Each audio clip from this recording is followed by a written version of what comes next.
Hola amigos, en esta oportunidad vamos a continuar con la serie sobre la segunda venida de Cristo. Y dentro de los muchos temas que abarca este gran tema, en esta oportunidad vamos a tocar el tema sobre los dos testigos. Tenemos que recordar que estos dos testigos, este tema ahora es como un paréntesis que se abre entre la sexta trompeta y la séptima trompeta que vimos en el video anterior. A manera de recuerdo que nos está ayudando, vamos a ver esta imagen donde se nos presenta a nuestra vida en una carretera y una carretera próxima a una bifurcación. Esta bifurcación, esta división de la carretera representa la venida de Jesucristo cuando venga por su iglesia. ¿Cuándo? No se sabe, pero ese momento cuando Él venga, la humanidad se dividirá en dos. Unos irán hacia el arrebatamiento, a estar con Cristo en las nubes, irán al cielo con Cristo, y otros continuarán en la vida hacia la gran tribulación. Nosotros estamos en ese auto, esa es la carretera de la vida, y tenemos que tomar una decisión antes de que venga Jesucristo, antes de esa bifurcación, decidir hacia dónde giramos el timón de nuestra vida, a irnos con Cristo hacia el cielo o continuar en la gran tribulación, este tema que hemos empezado a desarrollar ya hace dos videos y donde vemos las cosas que suceden ahí. El consejo siempre es gira el timón de tu vida hacia Jesucristo, hacia el arrebatamiento. Entonces, esto es lo que nos hace reflexionar, nos hace pensar sobre nuestra vida.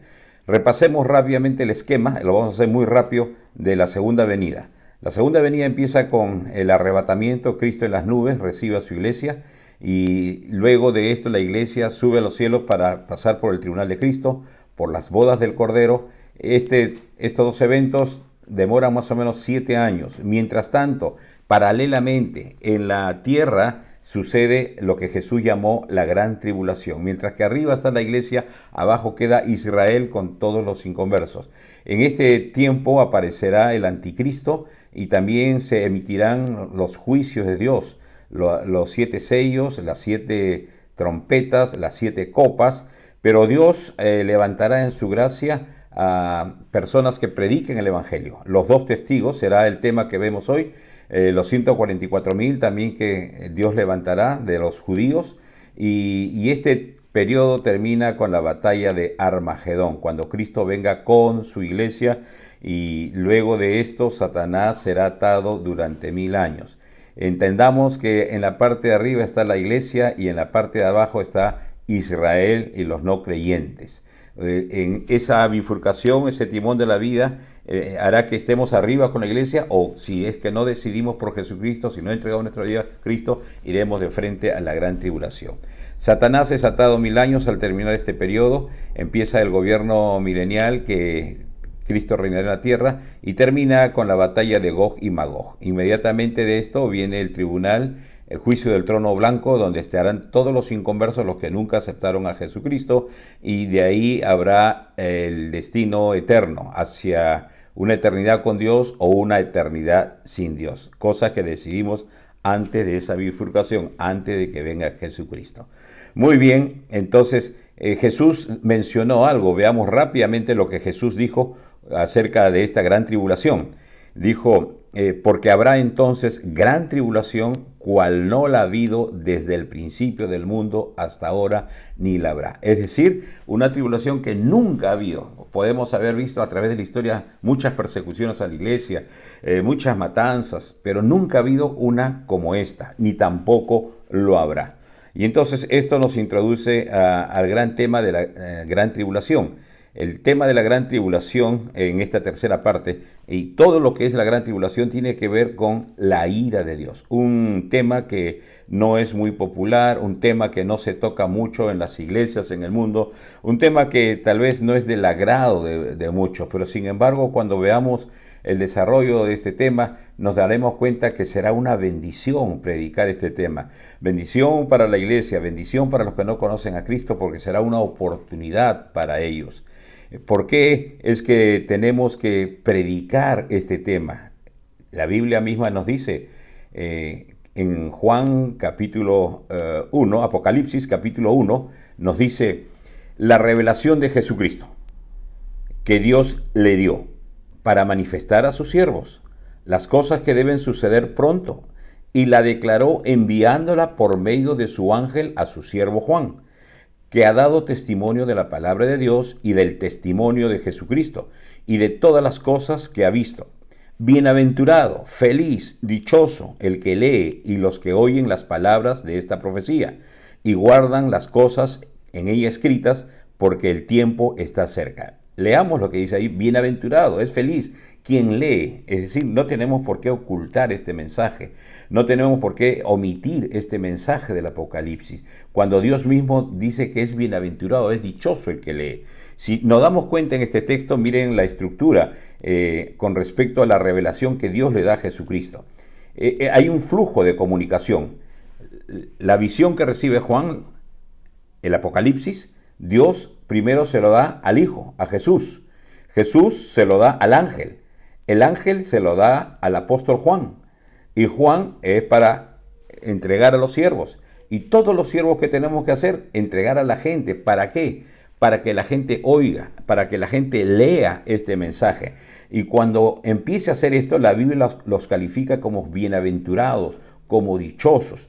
Entonces este es un mensaje de amor de parte de Dios. Un mensaje de bendición, el ver la segunda venida, el ver la gran tribulación, porque Dios en su amor está advirtiéndonos, está queriendo que no vayamos a este lugar. Es por eso que Él nos trata de evitar eso en su amor, en su misericordia. Muy bien, entonces vamos a continuar ahora con el tema.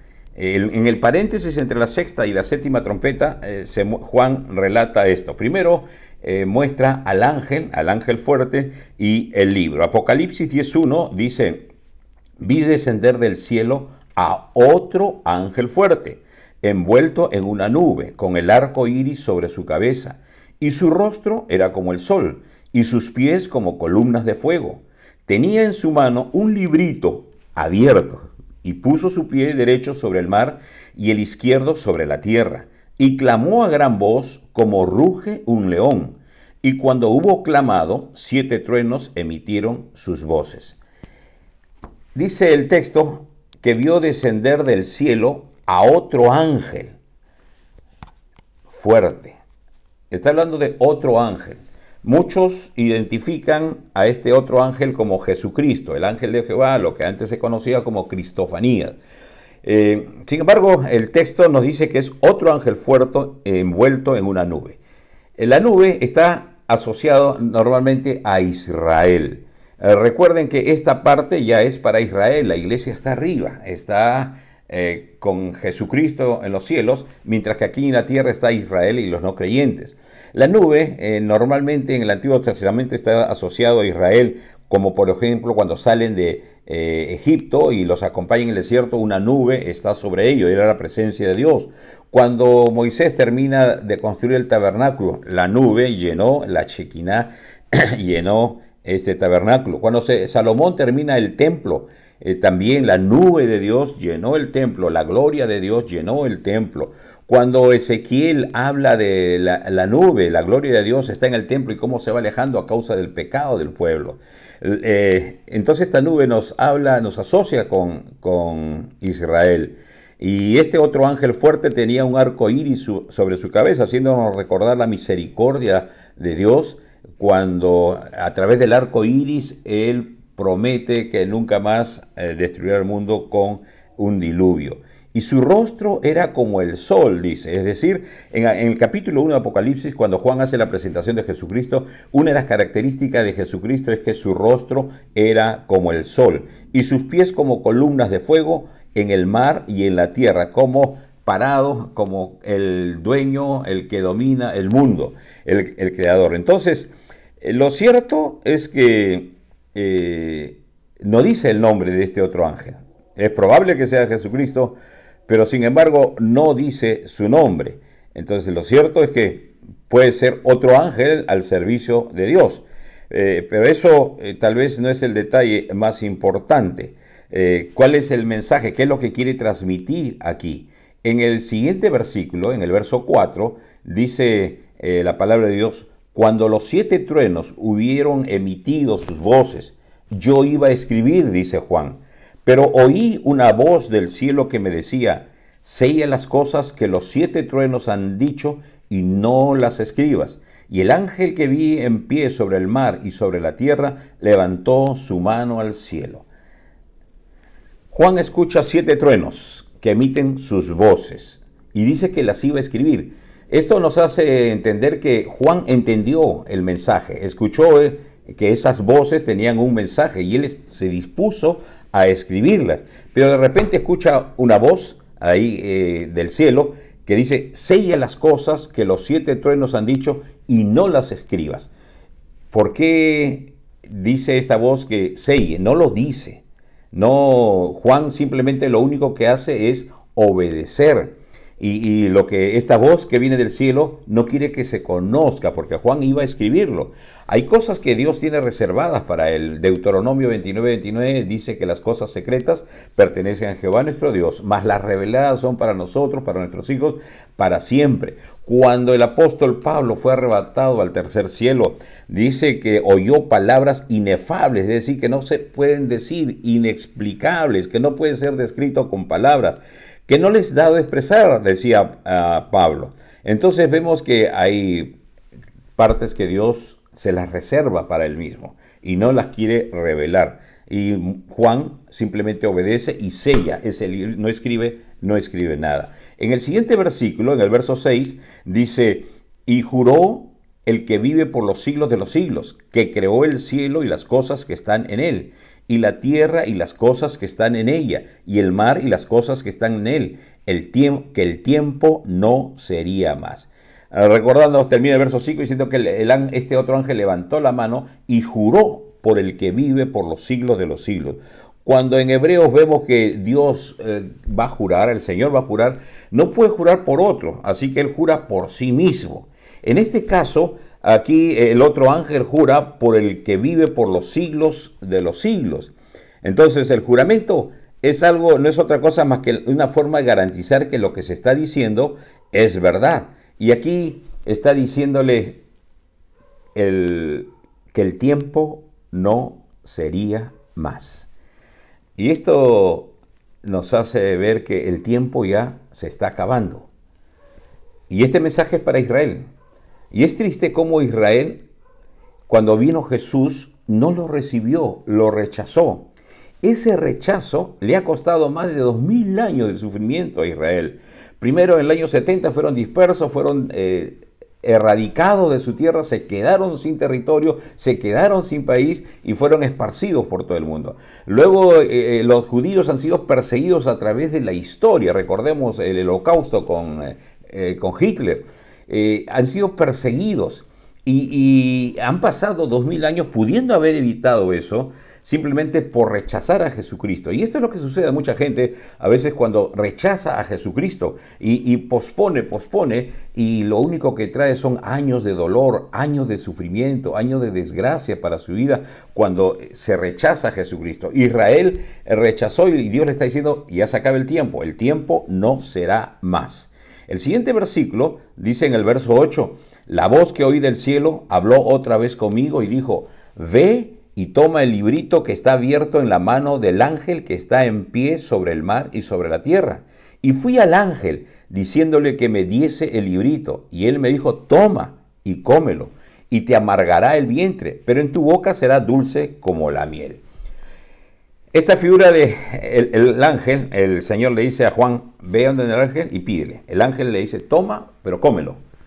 No es la primera vez que se menciona en la Biblia que alguien come la palabra de Dios. Hemos visto a Jeremías, hemos visto a Ezequiel, y ahora el Señor le dice a Juan: cómelo. ¿Qué está tratando de decirnos? Que esta palabra que recibimos debe formar parte de nuestra vida, parte de nuestro ser. Es decir, el mensaje que Juan va a recibir debe ser parte de todo su ser. de tal forma que afecta nuestra forma de ver este mundo, la forma de relacionarnos con la gente, la forma de decidir, afecta los valores que vamos a tener. Y les dice que esta palabra al principio cuando entre en tu boca será dulce, pero cuando llegue a tu vientre será amargo. La palabra de Dios es dulce, más dulce que la miel, dijo el rey David. Pero sin embargo, este mensaje traerá amargura cuando Juan conoce todas las cosas que van a suceder, el sufrimiento que va a tener la gente. Y entonces el conocer la palabra de Dios es grato, pero luego esto nos da una responsabilidad, porque lo que va a suceder es terrible y Dios no quiere que tú, ni yo, ni nadie pase por esto. Sin embargo, el siguiente versículo, el versículo 10, dice: entonces tomé el librito de la mano del ángel y lo comí. Era dulce en mi boca como la miel, pero cuando lo hubo comido, amargó mi vientre. Y él me dijo: es necesario que profetices otra vez sobre muchos pueblos, naciones, lenguas y reyes. Miren, el Señor le dice a Juan: Juan, ¿lo comiste? Muy bien. ¿Lo saboreaste? Ok, excelente. ¿Y qué vas a hacer con eso?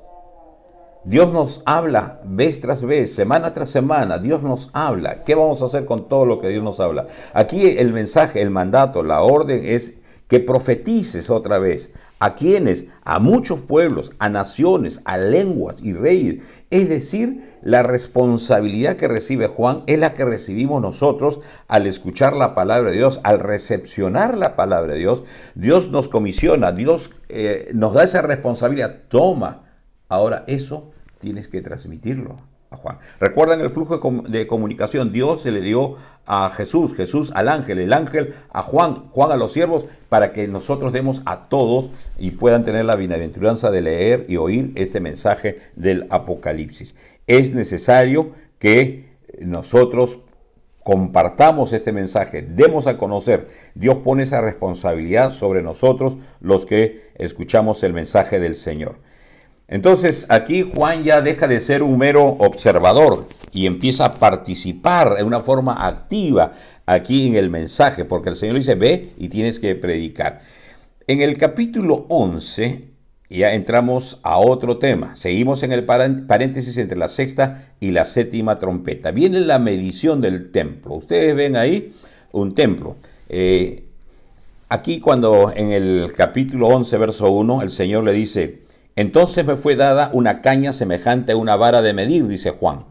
Y se me dijo: levántate y mide el templo de Dios. Es el templo de Dios.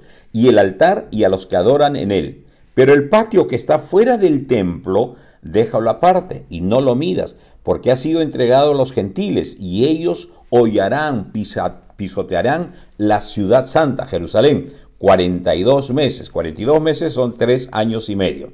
Muy bien. Juan ya deja de ser testigo y ahora empieza a estar como actor de estos eventos.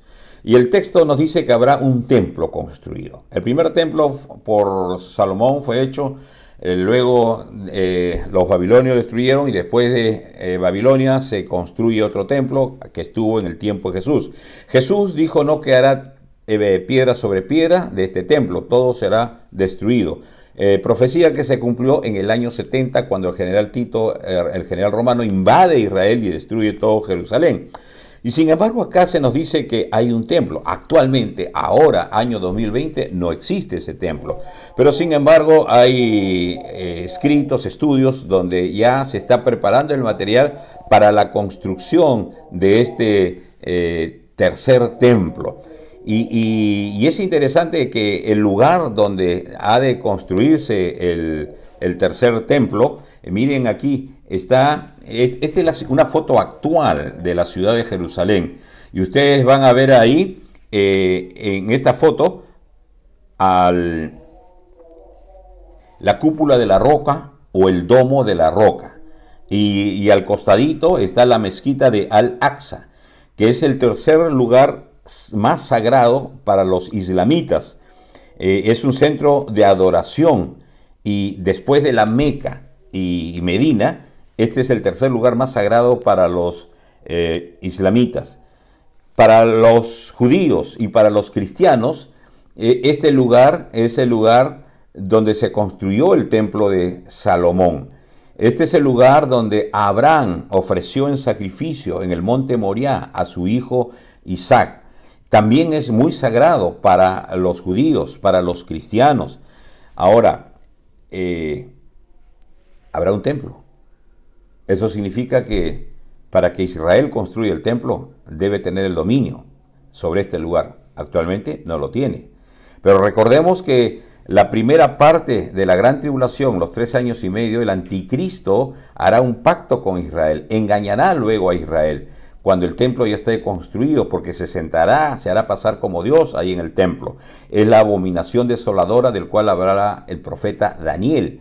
Entonces, podríamos entender que Israel ha hecho un pacto con el anticristo, tiene el control y construye. Sin embargo, Dios le dice a Juan que mida, pero el patio de los gentiles. Otra vez acá vienen los estudios de gente, de historiadores. Algunos piensan que el patio de los gentiles era el lugar donde está esta cúpula. Y probablemente eso nos libre un poco del conflicto de cómo construir ahí. Y el Señor dice, no midas ahí porque eso será hollada por los gentiles. Y durante 3 años y medio.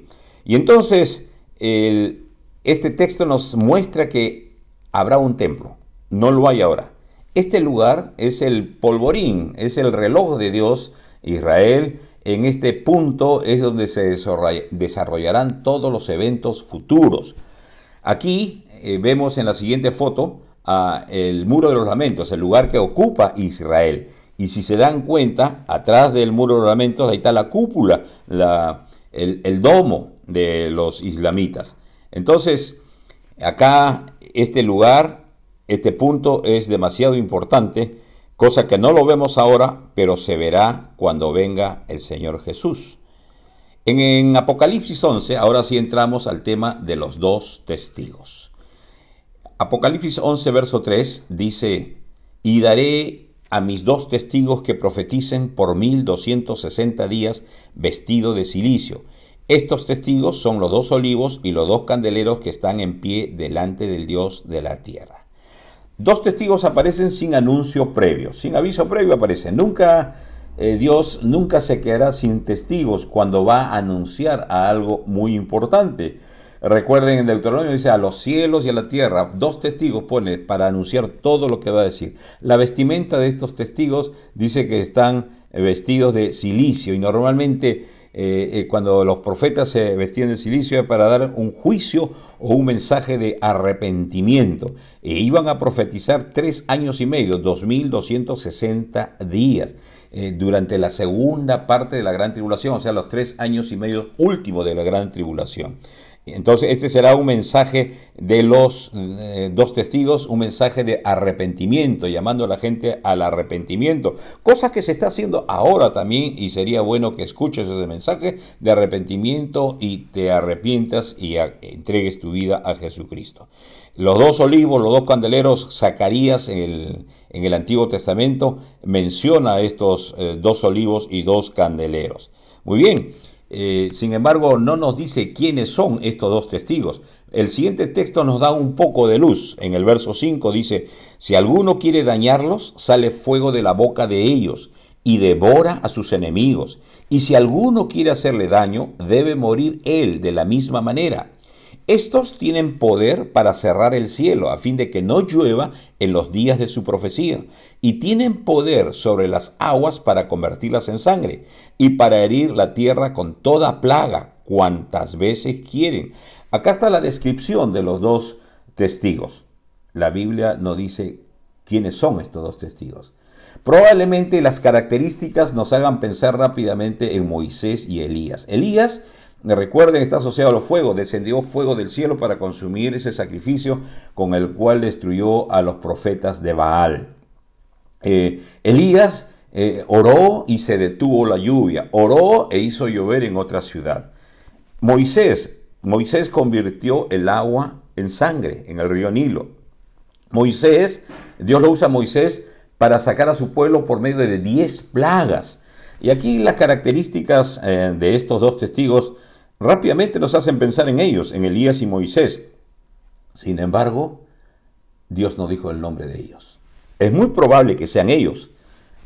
También podría ser probable que sean dos testigos que levanta el Señor con las mismas características que Elías y Moisés. Como no dice el nombre, simplemente nos quedamos que son dos testigos que Dios levanta. En el siguiente versículo, en el verso 7, nos dice, cuando hayan acabado su testimonio, la bestia que sube del abismo hará guerra contra ellos, y los vencerá, y los matará, y sus cadáveres estarán en la plaza de la grande ciudad, que en sentido espiritual se llama Sodoma y Egipto, donde también nuestro Señor fue crucificado. El verso 9 dice, y los de los pueblos, tribus, lenguas y naciones verán sus cadáveres por 3 días y medio y no permitirán que sean sepultados. Dice este verso 7, cuando hayan acabado su testimonio, la bestia que sube del abismo hará guerra contra ellos y los vencerá y los matará. Cuando hayan acabado, Dios nunca se lleva a sus siervos antes de que acaben el propósito por el cual Dios los levantó. Y esos tiempos solamente los conoce Dios. Cuando ellos hayan acabado sus obras, nosotros no determinamos cuándo acabamos o cuándo no acabamos. Nosotros podríamos pensar que todavía tenemos mucho que hacer, pero desde la perspectiva de Dios, ellos habían acabado ya su obra. Y entonces permite que Satanás haga guerra contra ellos y los venza y los mate. La Biblia nos enseña que siempre Dios tiene el control y Satanás no puede tocar a ningún hijo de Dios si es que Dios no se lo permite. Si ustedes revisan la historia de Job, verán eso. Dios pone los límites, Dios pone el control. Y aquí es Dios quien pone el control y permite que la bestia haga guerra contra estos dos testigos y los mate.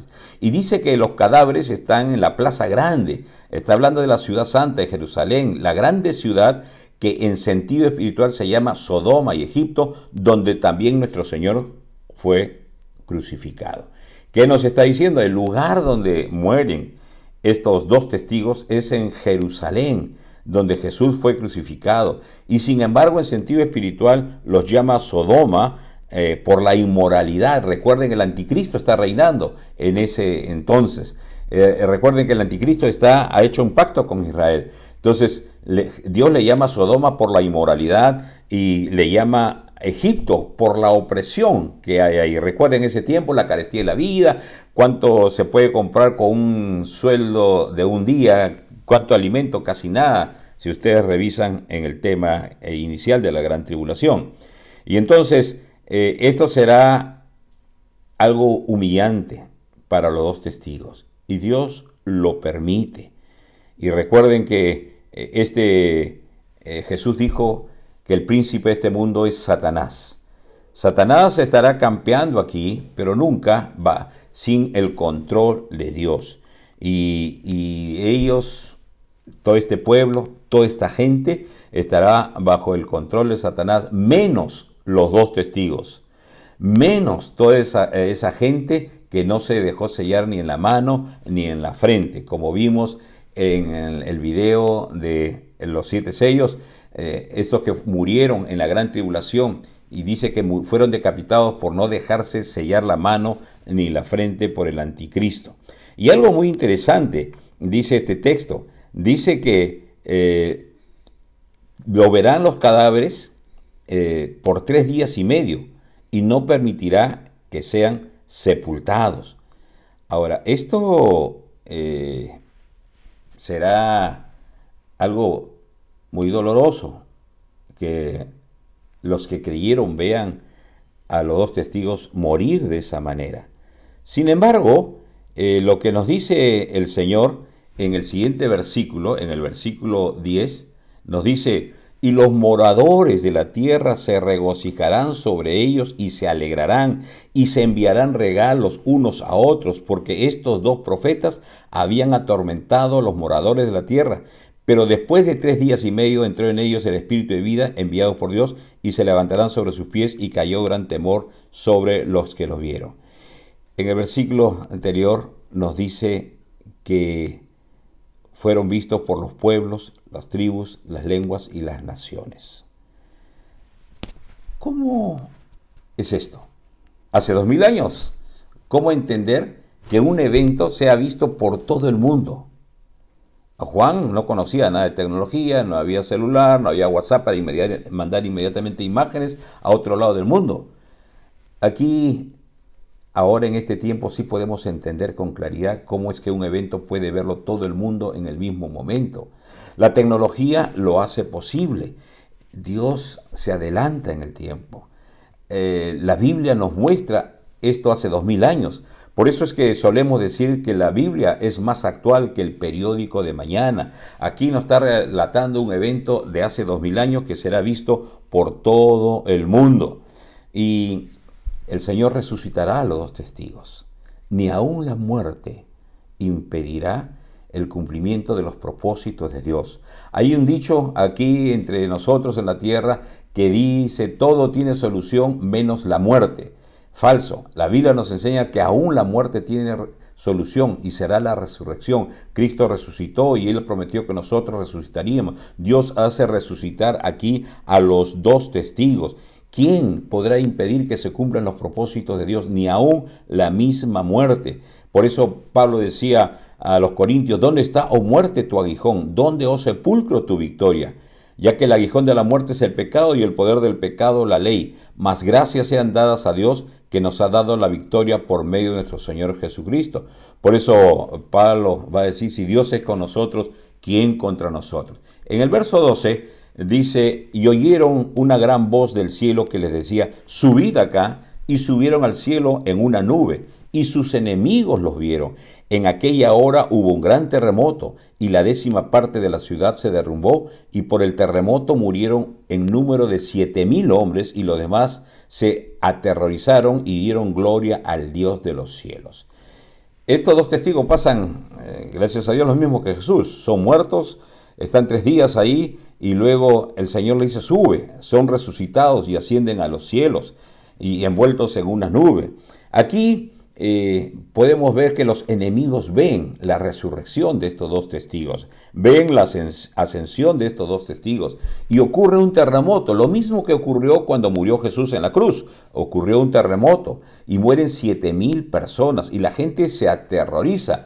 No creo que por el terremoto, sino el ver que estos dos testigos han resucitado, el ver que estos dos testigos ascienden a los cielos. Y hay dos reacciones. Mientras que se aterrorizan unos, otros dan gloria a Dios. Esto nos hace pensar de que hay gente que se convierte ahí cuando ve que estos dos testigos resucitan, cuando se dan cuenta que el mensaje de estos dos testigos era verdad, era realidad.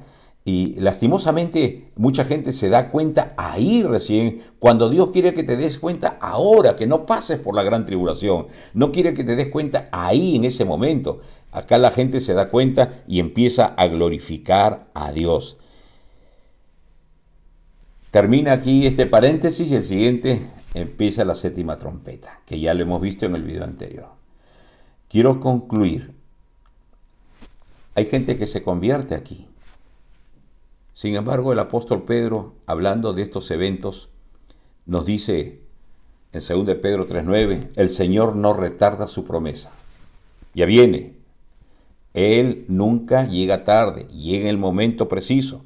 Según algunos la tienen por tardanza. De repente mucha gente cree que es falso, que el Señor venga otra vez, pero Él viene y va a llegar en su momento. Sino que es paciente para con nosotros, no queriendo que ninguno perezca, sino que todos procedan al arrepentimiento. Pero el día del Señor vendrá como ladrón en la noche, y puesto que todas estas cosas han de ser deshechas, ¿cómo no debéis vosotros andar en santa y piadosa manera de vivir? ¿Qué está diciendo aquí el Señor? Dios viene pronto, y viene como ladrón en la noche. Tú no sabes cuándo llegue el ladrón a tu casa, es decir, va a llegar un momento que menos piensas. Y lo que está mostrando Dios acá en su amor y su misericordia, está mostrando paciencia para que tú te arrepientas ahora, no como aquellos que hemos visto después de pasar la gran tribulación y las cosas que faltan venir todavía. Dios no quiere que pases por eso. El Señor está diciendo que te arrepientas y que a nosotros los creyentes, al finalizar este versículo, nos dice: ¿Cómo no debéis vosotros andar en santa y piadosa manera de vivir? Es decir, Cristo viene. Si tú ya eres creyente, has entregado tu vida a Cristo, el Señor nos dice, debemos vivir en santa y piadosa manera de vivir. Es decir, como creyente, apártate del pecado, renuncia al pecado, aléjate del pecado y acércate al Señor y vive de una manera santa, piadosa para con el Señor. Y si no eres creyente, esta es tu oportunidad de entregar tu vida a Cristo. Arrepiéntete ahora en estos momentos y dile: Señor, te necesito, te entrego mi vida. Dios bendiga tu vida. Este mensaje es para que lo reflexiones y lo apliques en tu vida. El Señor te bendiga.